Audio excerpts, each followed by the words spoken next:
Kinontrata umano ng Chinese Embassy sa Maynila ang isang lokal na kumpanya para bumuo ng troll farm. Ayon kay Senator Francis Tolentino, Chairman ng Senate Special Committee on Philippine Maritime and Admiralty Zones, binayaran umano ng embahada ang kumpanya ng 930,000 pesos noong 2023. Nagre-report pa umano ng accomplishment ang social media army, kabilang na umano ang paninira sa Administrasyong Marcos, pati sa Typhoon missile system ng Amerika at pagpuri sa gobyerno ng China. Siguro, yung mga kababayan natin doon ang naging keyboard warriors.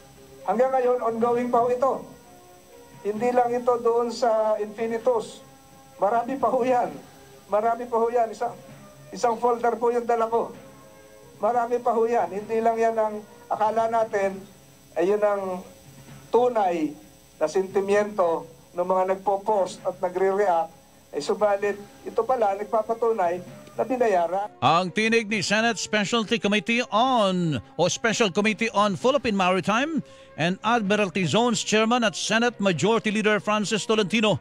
Iimbestigahan ito ng National Bureau of Investigation.